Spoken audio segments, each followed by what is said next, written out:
Denise. Como é que vamos? Estamos bem, hoje estamos juntas, né? Pela primeira vez a gente Pela faz o primeira vez, programa é. assim, uma ao lado da Da outra. outra, É é. muito mais agradável, vou te contar. É uma sensação ótima do que eu falar assim para o computador Ah, e estar falando com comigo. você direto. Muito Então tá, agradável. que bom. Agradável para mim que estou te recebendo aqui.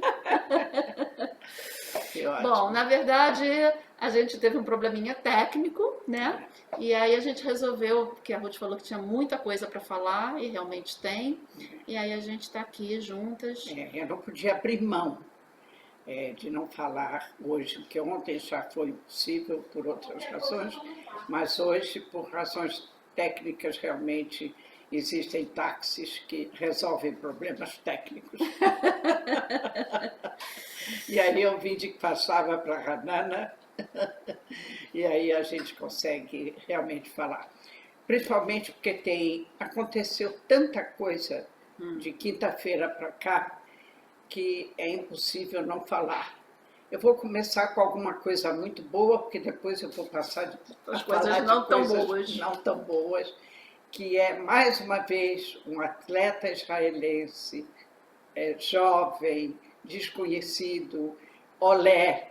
Ele não Olha, nasceu e foi criado aqui, mas foi enviado para o campeonato mundial de atletismo e ele ganhou a medalha de ouro. Foi ontem à noite a corrida e ele bateu o recorde uau. israelense e bateu o recorde mundial em velocidade de corrida rasa, Nossa. que é, no esporte leve, Uhum. realmente o gênero mais importante. É a corrida, a velocidade na corrida. E foi um israelense jovem, Que bom. 18 anos. Primeira vez que ele compete. E ele é Olé? Ele é da onde? Veio Olha, da eu onde? nem cheguei a ver, porque as notícias começaram a chegar há pouco, porque não é que Israel tem uma diferença grande de fusos É. horários, e como eu vim para cá, eu gastei muito tempo na viagem, e eu não podia verificar exatamente, só ouvi no rádio a notícia de que um israelense de 18 anos, e falaram Que da bom. corrida em si, de todos os detalhes técnicos, mas o importante é que a gente deu a notícia. Isso. Agora, aconteceram várias coisas muito importantes. Primeiro, os Estados Unidos, há poucos meses atrás, saíram do Afeganistão e abandonaram assim a arena do Oriente Médio de uma forma que foi assim muito vergonhosa, ver o exército americano poderoso como é, tendo que sair às pressas e sem poder nem responder às críticas de como é que um país como os Estados Unidos abandona a arena do Oriente Médio nas mãos do Irã, da Rússia, e os Estados Unidos perdem toda a importância geoestratégica, que é uma coisa fundamental para uma grande potência que é os Estados Unidos. E nós todos temos que lembrar que o Al-Qaeda, que foi a organização que fez aquele atentado terrorista em Nova York dos dois, o Setembro Negro. É 21 de setembro, não, 11 de setembro. Mas chama-se ao grupo Al-Qaeda. da Al-Qaeda, chama Setembro Negro, que eles fizeram também em Israel depois. Mas esse ficou na história de todo mundo, nunca teve um atentado com tantos mortos, nem de tanta repercussão como foi aquelas duas torres imensas desmoronarem com papel. E quando os Estados Unidos saíram recentemente, abandonaram, correndo lá ao Afeganistão, o governo americano disse que não tem importância, assim como eles perseguiram o Bin Laden anos, até que conseguiram encontrá-lo e acabar com a raça dele. que essa era a mensagem que eles davam para o mundo e para as organizações terroristas à parte. Não vai ficar nada, nada sem resposta. Claro. Um dia a nossa mão chega em cima de vocês. E agora aconteceu que o vice do Bin Laden ele começou a acompanhar o Bin Laden como médico particular dele. Ele era o médico que acompanhava o Bin Laden. Ele é de origem egípcia, que já está no paraíso, com as 70 vírus. Paraíso? Então, ele nasceu no Egito, se formou em médico, filho de uma família muito respeitada no lugar, e depois ele se envolveu com o problema de terrorismo e esse fanatismo que o levou a se agregar à Al-Qaeda, e ele se projetou tanto que o Bin Laden o trouxe para ser o médico particular dele. Ele acompanhou o Bin Laden em toda a carreira de terrorismo e ele era um grande orador. Ele conseguia incentivar o público que o ouvia a largar tudo e vir com eles para os ataques terroristas. E ele era considerado, mesmo quando Bin Laden era vivo, que ele era o cérebro intelectual de tudo que acontecia na organização. E na madrugada de segunda para terça, nós falamos segunda à tarde, naquela noite, uma aeronave não tripulada lançou 2 foguetes na residência onde ele estava, em Cabul, e o nosso amigo morreu. Morreu, e aí o nome dele é Ayman al-Zawahiri. Esse atentado, quer dizer, esse não é um atentado, eu não considero isso um atentado, eu considero isso uma coisa necessária, né? Um ato necessário. Foi feito por Israel ou Estados Unidos? Os americanos, eu Os falei. americanos. Uma aeronave não tripulada americana. Não, poderia ser americano. Não. Ah, então os americanos. Não, Israel não, isso é um problema, é uma conta que os Estados Unidos estão ajustando com a Al-Qaeda, que eles não permitiriam. Imagina se os Estados Unidos iam permitir que Israel fizesse trabalho para eles. Não, os Estados Unidos. Tudo americano, planejamento, realização, tudo americano. Ele mudava muito de residência para não ser fácil de ser encontrado, porque ele sabia que os Estados Unidos, um dia ou outro, ia passar um ano, 10 anos, mas um dia os Estados Unidos iam acabar com ele. E chegou o dia. Ele estava no lugar errado, na hora errada, e tinha serviço de informação excelente. E hoje em dia, com esses drones, que não são tripulados, não tem risco de vida, você tem foguetes dirigíveis, de modo que acabou com o homem, com o doctor, todo mundo chamava Dr. Ayman Zawahiri. Mas isso aconteceu. E outro ato também de violência antiterrorista foi em Israel, em Jenin, que Israel já todo mês, desde o mês passado até agora, tem feito quase que diariamente operações militares pequenas, como eles chamam, em determinados pontos. Não é uma coisa ampla, não é sobre a cidade de Jenin, é sobre o local onde virou um ninho de terroristas lá em Jenin, e a Jihad, a Islamite, não é uma organização terrorista grande. O Hamas é muito maior, a Al-Qaeda ainda continua, embora muito... E eu tenho o Hezbollah, que é grande, imensa, poderosa, que é uma organização que inclusive faz parte do governo de um país, uma coisa absurda. Mas o problema da Jihad Islâmica, porque eles são pequenos. Eles, inclusive, eles têm que receber armas e dinheiro do Irã, que o Irã é que sustenta, e é o Irã que dirige. Quer dizer, eles têm líderes locais, por exemplo, lá tem em Gaza, e tem também na Gadara, que tem na Samária, que Jenin é uma cidade palestina, não é? E eles têm adeptos, eles continuam, inclusive, esses últimos atentados que aconteceram em Israel, que foi em Tel Aviv, que teve em Hedera, tudo isso foi da Jihad, não foi Hamas, foi a Jihad.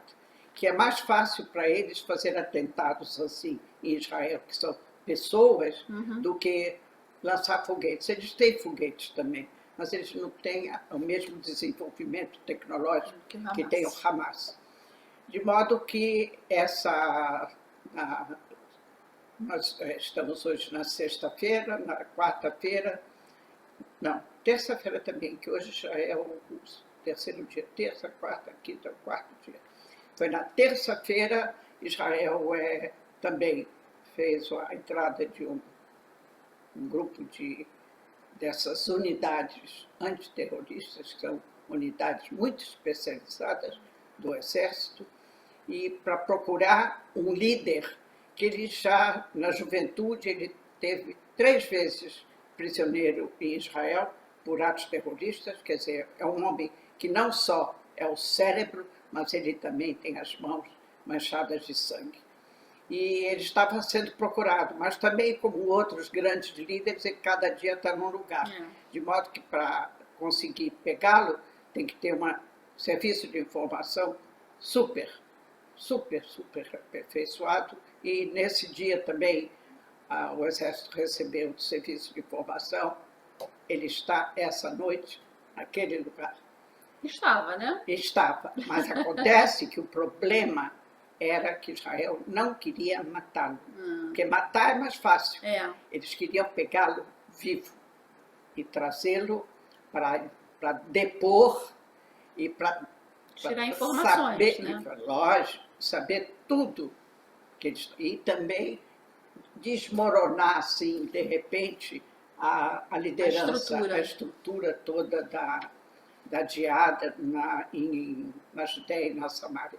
E pegaram o homem, era um homem já de 70, 71 anos, e pegaram ele e trouxeram, que, logicamente, que essas unidades israelenses não foram recebidas com flores, foram recebidas com tiros, todo mundo atirando, tinha que tomar muito cuidado para tirá-lo de lá, porque eles não queriam que ele fosse atingido. De armas israelenses ele não seria, mas seria possível que ele fosse atingido de balas dos próprios adeptos dele.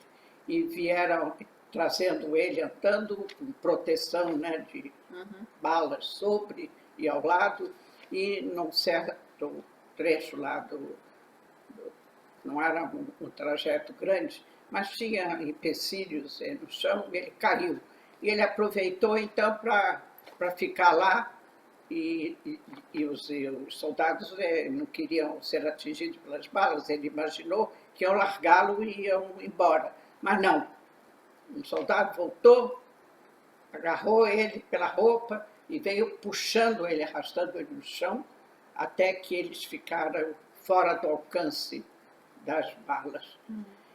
E tudo isso filmado, todo mundo filma tudo, tanto o lado deles como o nosso lado. Em todas essas ações tem sempre soldados, 2 ou 3, cuja função é apenas filmar. É provar o que estão fazendo, para o bem e para o mal. Certo. E esse filme foi lançado, logicamente, em todas as televisões internacionais, que também os jornalistas, logo que começam tiros, ele tem um monte de jornalistas estrangeiros, que a sede deles é em Jenin, que é uma cidade grande. Então, correspondente de guerra, né? Tudo repercute imediatamente e traz, assim, uma imagem muito ruim. É desagradável você ver aquilo, ele sendo assim, arrastado no chão. Lembra os combates das arenas romanas, que quando o camarada, o lutador, vence e ele está no cavalo com aquela lança enorme, aí ele vem trazendo o Na verdade, morto o que mais arrastado. vale é a imagem que passa imagem. do que o conteúdo em si. Porque Exato. se você for avaliar quem é o homem, que ele é um assassino, né? É um Cruel. homem cruel. Então, ali naquela imagem, as pessoas que não conhecem, né, não sabem quem ele é, Muita gente estão não vendo sabe. um inocente sendo arrastado pelo exército Exato. israelense. Coitado. Isso é uma imagem que todo Um mundo... idoso, coitado, avô de não sei quantos Aham, netos, patati patatá. Exatamente. Agora não sabem quantas pessoas Quantas ele mortes matou. ele tem. Quantos mortos ele tem nas costas. É.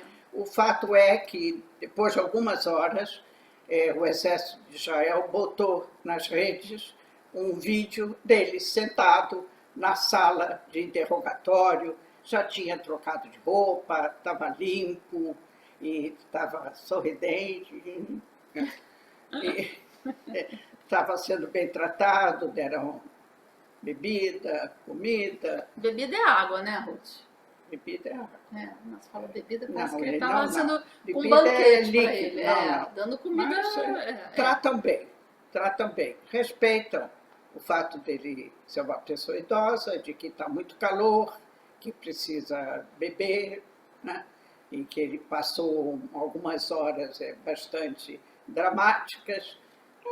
Reconheço. Depois vão fazer ele ficar horas em interrogatórios, e isso é outro aspecto da história. De modo que foram duas coisas muito importantes, mas realmente pesadas, mas que isso mostra que não faz diferença. Nós estamos aqui no Oriente Médio, os Estados Unidos estão lá na América do Norte e eles têm que vir para cá, para o Oriente Médio, para matar esses que saem do Afeganistão, daqui do Oriente Médio, e vão matar americanos em Nova York. Para eles não tem fronteiras. Eles não têm fronteiras. O mundo todo está aberto para a violência deles, para o ódio, para essa vontade de matar. De modo que isso foi realmente muito, muito comentado, muito, muito pesado, que até hoje a imprensa, tanto local quanto internacional, ainda não parou de falar. Todo dia está se falando nisso. Tanto esse Bassada Saadi, é o nome desse lá de Jenin, que te dá o nome certinho, etc. Bom, depois nós podemos sair. Eu estou com uma dívida da semana passada, eu não gosto de deixar as pessoas sem resposta, que nós falamos que na quinta-feira, exatamente na quinta-feira, quando nós falamos sobre o problema da Sornut na Rússia, dizendo que a Rússia tinha decidido fechar todos os escritórios da Sornut em todo o território russo. Eles fizeram uma ação judicial contra a Sornut, dizendo que a Sornut penetrava na privacidade dos cidadãos russos para separar quem é judeu e quem não é judeu e oferecer vantagens para os judeus virem para Israel. E o pior de tudo era tirar cérebros intelectuais, pessoas inteligentes, do mais alto nível, oferecer a eles vantagens para eles virem continuar a carreira profissional em Israel. Então, eles levaram isso ao tribunal, que diz que é a lei russa. Mesmo que se não havia lei, o Putin faz uma lei. Faz uma lei especial, né? Não tem problema para o Putin. Para ele é o exército, ele é o civil, ele é tribunal, ele é as leis, ele é o parlamento. Parlamento não tem. Tem lá o deputado, a Câmara. Ele é tudo. Ele está acima de todas as leis. Certo. E Israel tinha preparado uma comissão de advogados que estavam sendo liderados pela como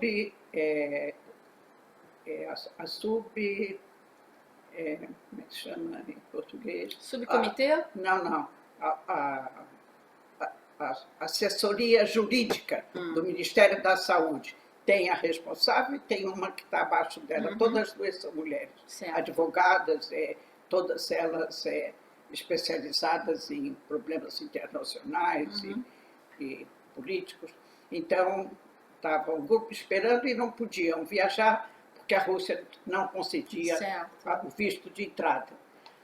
E o debate ia ser na quinta-feira de manhã e eles estavam quarta-feira à noite sem poder sair. Mas, no fim, eles conseguiram chegar lá e falar com os advogados locais, judeus, né, que estavam tentando defender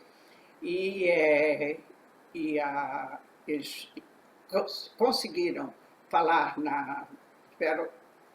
tiveram o direito de também serem ouvidos pelo tribunal, e Israel explicou que a Rússia está fazendo uma política de separação entre Israel e a Rússia, que Israel não tem nenhuma intenção, nem está fazendo nada contra o governo, e que os escritórios da Sornut muitas vezes foram multados porque estavam fazendo atividade deles, e aí o tribunal disse: se vocês aceitaram e pagaram as multas, é sinal de que vocês entendem, vocês estão errados.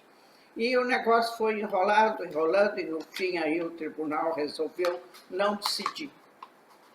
Eles disseram que isso não é um problema político, não é um problema diplomático, isso é um problema única e exclusivamente jurídico, que o tribunal só vai se reunir agora em setembro. Até lá, muitas águas vão rolar, como diz o sambinha brasileiro. De modo que, então, essa era a dívida que eu tinha da semana passada.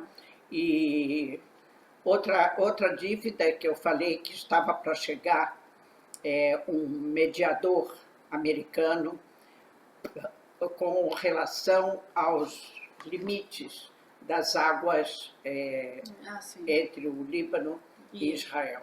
Que eu expliquei que já havia sido debatido, está durando mais de 2 anos, começou em 2020, e tinham chegado quer dizer, Israel aceitou a proposição da ONU e dos Estados Unidos, que são os mediadores, mas o Líbano, por causa do Hezbollah, eles têm medo, o governo libanês tem medo do Hezbollah. E o Hezbollah fica aproveitando de situações como essa para dizer que ele defende os direitos dos libaneses que o próprio governo abre mão. E eles não vão abrir mão de nenhum poço de gás, e todos os poços de gás que existem, os poços de gás que Israel está trabalhando neles, na costa, no litoral israelense. Eles dizem que isso é roubo do Líbano. Então, que o Hezbollah vai castigar Israel por isso, vai destruir todos os poços, vai bombardear todos os poços. O governo libanês, logicamente, o primeiro foi o ministro do exterior, que veio a público para dizer que o Hezbollah não pode falar em nome do governo. Tem um governo que fala em nome do governo. O governo libanês não está interessado em fazer nenhuma ação militar contra Israel, e que eles querem resolver isso pacificamente, dentro daquilo que já foi começado com a ONU e os Estados Unidos. E aí, depois dessa declaração, aí os Estados Unidos enviaram um mediador, um tal de Hochstein, que não se fala lá que ele é judeu-americano. Com esse nome, Ruth. Não, mas é que só falou alguma nomes coisa? Alemães, muito alemão, esses nomes judaicos. Meu nome, Pilderwasser, isso é índice de judeu? Não, é alemão. O meu também, Wasserman. Mas o meu Wasserman é com N só. Pois é, Essa é a diferença. mas foi escrito no Brasil. porque se eu estivesse na Alemanha, estaria Não. escrito com 2 N's. Aí não seria judaico. 2 N's não é sobrenome judaico. Pois é. É russo. Então O sobrenome é russo. não, mas Hum, não se anuncia. certo. Mas Ele é judeu. Mas ele é americano, ele Ah. antes de tudo é americano. Certo. E é uma pessoa entendida nesse assunto de limites marítimos.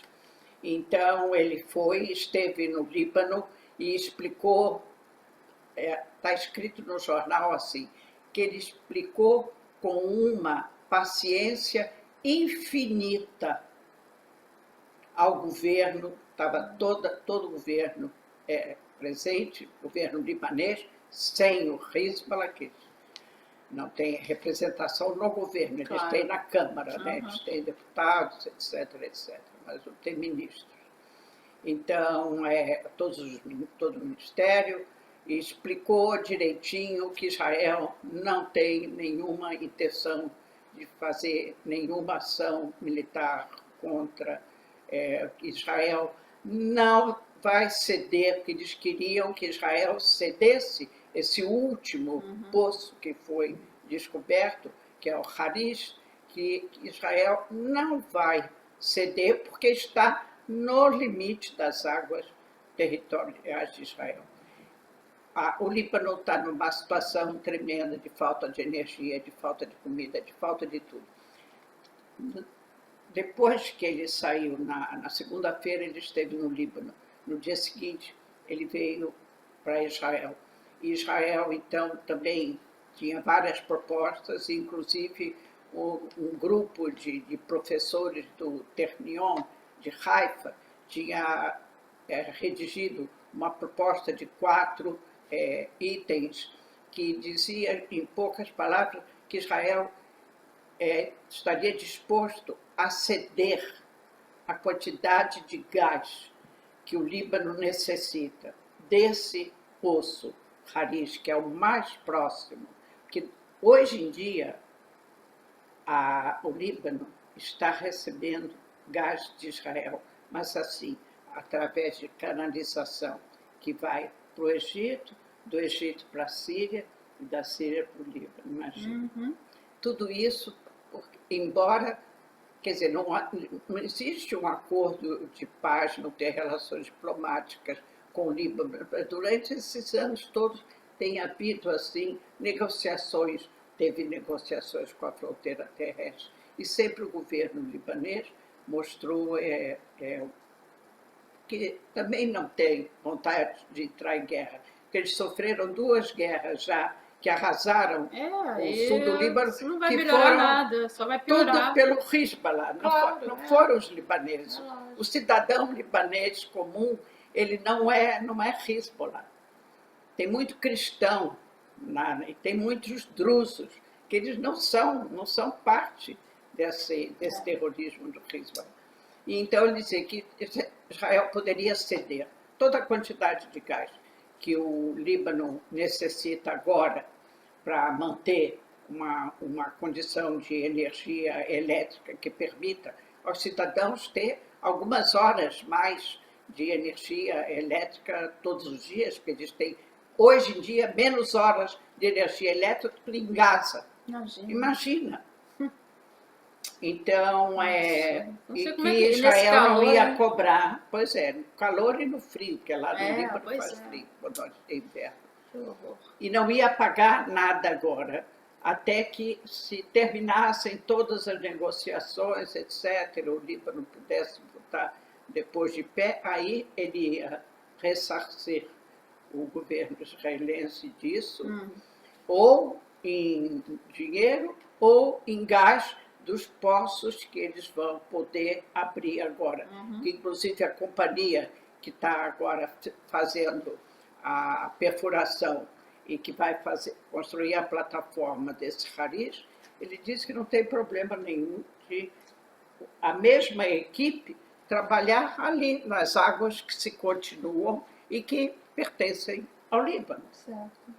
Quer dizer, eles têm tudo na mão, a faca e o queijo na mão, querem, só falta Ruth? a vontade de cortar o queijo e comer. Não, eles querem destruir o queijo. Pois é. Então, esse realmente, Rothstein também disse que ele não está num jardim de infância, de modo ele não é Gannett. Então, ele veio, falou, explicou para todo mundo, para o governo libanês, para o governo israelense, e ele vai para os Estados Unidos, ele só volta em setembro. Até lá, que cada um resolva o que quer fazer para ele confirmar e consolidar o acordo. Isso também foi uma dívida que teve. Agora, dos problemas políticos de Israel, então, nós já falamos várias vezes que temos dois partidos de extrema direita, né? Um é o do Bezalel Smotrich, que como se chama, Yadut, sionita datit, sionista religioso. E tem um outro partido que é muito mais extremista, que é Otzma Yehudit, quer dizer, força, poder judaico. E esse é o Itamar Ben-Gvir, que é um alucinado, já falei várias vezes. E esse Bezalel Smotrich, ele não é alucinado no comportamento dele, mas no pensamento dele ele é também. E esses dois partidos, eles não têm condições de eleger uma quantidade grande de deputados, porque não tem assim tanta gente em Israel que é maluco como eles, ainda bem. E tem muitos partidos de direita. Sim. Tem toda aquela gama de partidos que são mais normais e com gente que você pode tratar. Mas o Netanyahu, ele por trás, né? Ele não fala isso na televisão, nem dá entrevistas no rádio a respeito disso, mas ele apoia os dois e faz questão que eles concorram, lógico, porque né? do momento que eles elejam deputados, eles seguramente vão fazer coalizão com ele. E como o Netanyahu, até agora, estamos ainda em agosto, temos setembro, outubro, até 1º de novembro, para as eleições. Ele, por enquanto, com os partidos que estão na luta eleitoral, na plena campanha eleitoral, ele ainda não tem 61 cadeiras. De modo que a previsão que eles dois juntos possam chegar a 10 cadeiras é um número bastante razoável. De modo que os dois estão fazendo uma guerra muito feia, que cada um está puxando os mesmos eleitores para cada partido. Isso, por um ponto de vista nosso, é bom, né?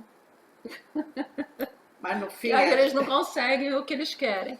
E a guerra maior entre eles é porque como é que os partidos políticos fazem acordos para concorrer junto nas eleições?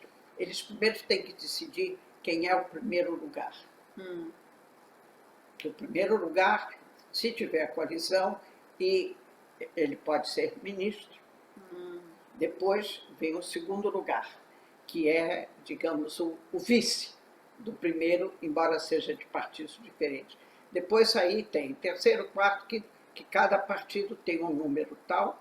Quando chega nos lugares que já estão mais afastados do número 1, então aí começa quem é que vai determinar qual será o candidato. Por exemplo, o número 7 da lista. Então, os dois estão brigando quem é que vai decidir. Ali, no início, eles haviam concordado que seria um que não está nem num partido, nem no outro, mas é uma pessoa que se destaca na ideologia, né, deles, de extrema-direita. E a briga está em torno desse, porque, no fim, eles não chegaram a um acordo em torno de um nome. O Bezalel Smotrich propõe um, o Itamar Ben-Gvir propõe outro, e eles estão fazendo uma briga muito feia, muito feia. Mas, como você falou, eles são fora da casinha, então... Cheio Breim, como diz aqui. Cheio Breim. Agora, o assunto mais importante é o estado de sítio, que está no sul sim. do país. Sim. Desde o dia, da noite, em que o tal líder em Jenin foi aprisionado e teve essa ação militar lá em Jenin, começou um problema, porque esse camarada era o líder, é o líder da Jihad. E a Jihad está também sediada em Gaza. Então, do momento que isso aconteceu, a Jihad, que lá em Gaza, a Jihad tem mais força, não, que em Jenin era o cérebro, agora os soldados e as armas estão em Gaza. E eles, inclusive, têm foguetes. Então, a partir desse momento, começou em Israel um estado de sítio. Em todas as cidades, Ishuvim, Moshavim, que estão em torno de Gaza, que são os locais que seriam mais provavelmente atingidos pelos foguetes que tem na mão da Jihad, que não são tão perfeitos como os que tem o Hamas. Sim. Mas o Hamas, por enquanto, não está falando nada, não está incentivando. Agora, o problema é que a direção militar, os militares, do Ministério da Defesa, do Shabak, todos eles falam que não existe risco tão grande dos foguetes. Porque os foguetes, do momento que eles são disparados, disparam o alerta em Israel. Sim. Então toca a sirene em todos os distribuídos. Todo mundo corre para os abrigos, quem está em casa vai para o quarto de segurança. Então você tem uma possibilidade de se salvar. O problema é que, como eles não têm muitos foguetes e foguetes bons, então eles usam uma arma que é um foguete antitanque. O foguete antitanque, você não pode direcioná-lo, você não pode dirigi-lo. Eles são lançados contra tanques quando você vê que tem um ataque de tanques. Agora, quando não tem isso, ele atinge o que atingir. Atinge carro, atinge casa, e o poder de destruição dele é tremendo. Nossa. Pode cair em qualquer um na rua, em qualquer lugar. Então, porque eles não têm grande alcance. Então, o que fez o governo militar na área? Disseram que tem que fazer estado de sítio. As pessoas não podem sair de casa. Mas nesse caso, o estado de sítio não sai de casa em hora nenhuma? Em hora nenhuma. Permanentemente. E como é que as pessoas fazem compras, essas coisas? Quem trabalha não pode trabalhar. O comércio praticamente é fechado. Só as coisas de primeira necessidade. E verão. Todo mundo, as crianças são todas de férias. As caetanot, quer dizer, como é que se diz? As colônias de férias que tem no verão, que permite que os pais continuem, das escolas, certo. nos jardins de infância, eles fazem colônias de férias. Então, não se estuda, mas eles têm programação, tem piscina, sim. tem tudo que é tipo de nada atrativos. disso tá... Nada disso está funcionando, Claro. está tudo fechado.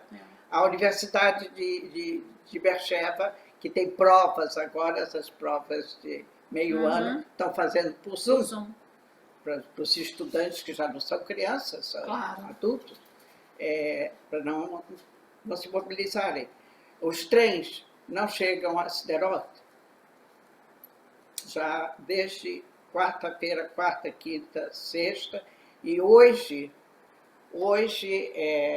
o ministro da Defesa e o primeiro-ministro e o chefe do Estado-Maior, o Kohavi, todos eles tiveram reuniões todos os dias, até o Lapid ia sair de férias agora, sexta e sábado, sair de férias aqui em Israel, Sim, né? sim. Ia para o Tzimmer, lá no Aham. norte do país, já, aliás, ele tinha sido tão criticado, É. que sábado à noite começa a Tisha B'Av. Hum.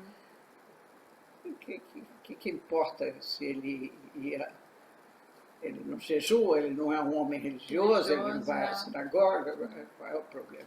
Bom, o fato é que todos eles se reuniram e disseram que as próximas 48 horas são decisivas. Porque qual é o protesto? A população civil está protestando, porque eles disseram que nós, quer dizer, eles, a população, eles estão nas mãos da Jihad, a islâmica. A Jihad islâmica vai determinar quando é que vai ter sossego ou quando é que vai ter fogo. Não Israel. Israel não pode se permitir de deixar nas mãos deles decidir como é que se vai viver aqui em Israel. E como é que faz isso? Pois é. O ministro da Defesa, o Gantz, disse que a qualidade de vida é menos importante do que a vida em si.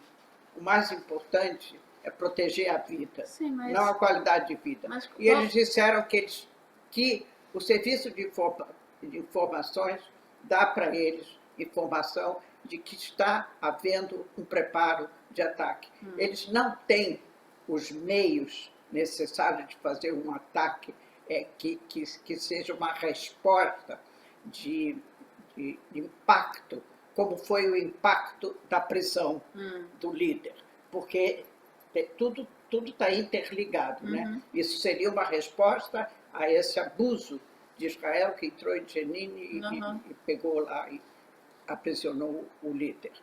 Então, eles não têm. Então, hoje em dia, os líderes da Jihad em Gaza estão no Irã.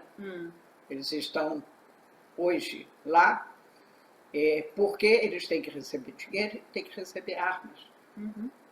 E que Israel avisou que não vai ter descontos. O que eles não importa o quanto eles fizerem, não vai ser uma reação simétrica. Israel não vai se comprometer a levar em conta a simetria. Se eles mandaram 20 foguetes, Israel vai fazer um estrago que proporcional. Proporcional. Não vai ser assim. Não, mas Israel já avisou. Não vai haver simetria.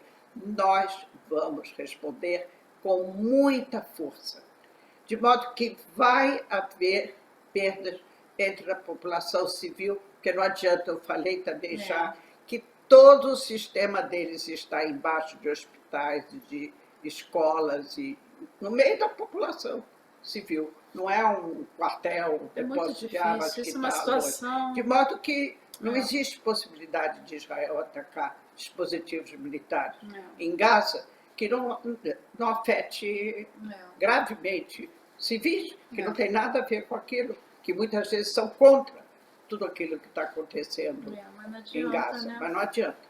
É um problema. Mas é um dilema que deixa as autoridades militares de mãos atadas, né? Que ficam de mãos atadas.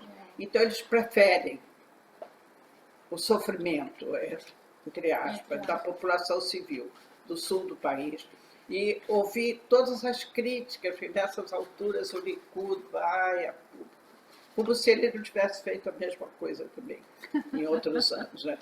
O problema é que todo mundo esquece que existe arquivo na televisão, a memória rádio, do povo é curta em todo lugar, esquece. Né? Não, o povo esquece. Mas isso é uma coisa assim, não só aqui, como em todo lugar. O povo lá do sul não esquece, eles sabem as datas. Exatamente. Mas o resto de Israel é como se fosse outro país, porque a vida continua normal. Aí, eu saí, pego táxi, se eu quiser ir ao cinema, agora Shabbat, se eu quiser passear na praia, no norte do país, eu não vou para o sul, eu vou para o norte, vou para Jerusalém. E agora, no sábado, Motzei Shabbat, da saída do sábado, que começa o Tisha B'Av, o Muro das Lamentações vai estar superlotado, as pessoas religiosas vão rezar lá. É permitido neste dia, para os judeus, inclusive tem um número, parece que 3.000, é permitida a entrada no Har HaBayit. Que também vai ser Uma um confusão. ponto que a gente não sabe o que vai acontecer. Ai, meu Deus. Se bem que a polícia avisou que só vai poder entrar em grupos pequenos, que vão poder ficar lá 15, 20 minutos e sair, que é para dar. Porque ali, exatamente no Har HaBayit, é o que estão chorando agora, a destruição do templo que estava ali. De modo que, então, nesse dia de Tisha B'Av, é permitido aos judeus religiosos, principalmente, os outros, como eu, não vão viajar para Jerusalém. Não, nem eu. Eu lamento muito, mas não vou lá. De modo que, mas tem muita gente tem que respeitar, tem que né? respeitar. Lógico. Que assim como nós respeitamos os direitos deles, eles durante o ano todo, eles Claro. controlam, porque lá tem a mesquita, ninguém pisa lá, etc, etc. De modo que assim é o problema.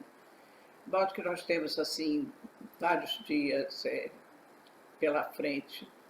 Hoje é sexta, sábado, né? até domingo, a gente realmente não sabe o que pode não acontecer. sabe o que pode acontecer. Vamos torcer De para modo não que ser nada. eu não sei se eu tenho tempo ou se eu não tenho tempo. Não, tem muito mais coisa aí? Tem, de modo que se não dá tempo eu deixo para segunda-feira. Dá para deixar?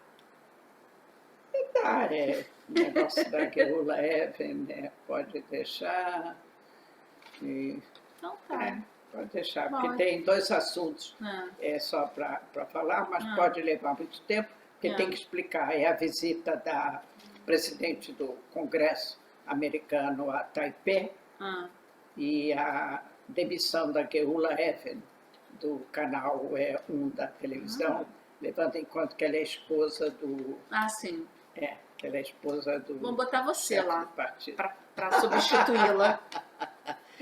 Não tem nenhum de interesses, não tem interesses contrários. Aí eu posso fazer um programa. Pois, querida, muito obrigada pelo seu esforço de vir até a minha casa aqui, para a gente fazer, não deixar de dar as notícias. Isso é que mostra o que é uma pessoa, um trabalho voluntário mesmo, dedicado. Mas eu não poderia deixar de falar, porque as coisas estão acontecendo agora. E agora a gente está na véspera do Shabat, é um dia difícil de... Hoje é o Shabat. Não, mas E a Ruth veio, a cidade é perto, mas o dia especial é difícil conseguir táxi, mas ela me ligou e falou, não vou deixar de fazer de jeito nenhum. Então a gente está aqui para vocês. Gente, Shabbat Shalom. Eu não posso deixar Denise. Eu não posso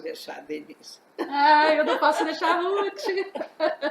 Eu tenho que vir. Ai. Então, Shabbat Shalom para todos os nossos ouvintes e espectadores, que nós tenhamos realmente um Shabbat de paz, que é o que nós estamos. Uma mensagem realmente de apoio a toda essa população do sul de Israel, que eles são verdadeiros heróis. São verdadeiros heróis. Não é fácil, não. Eles mantêm a fronteira sul de Israel diante de todas essas perigos, ameaças, mas estão firmes. Estão firmes e fortes. Shabbat Shalom. Shabbat Shalom, querida.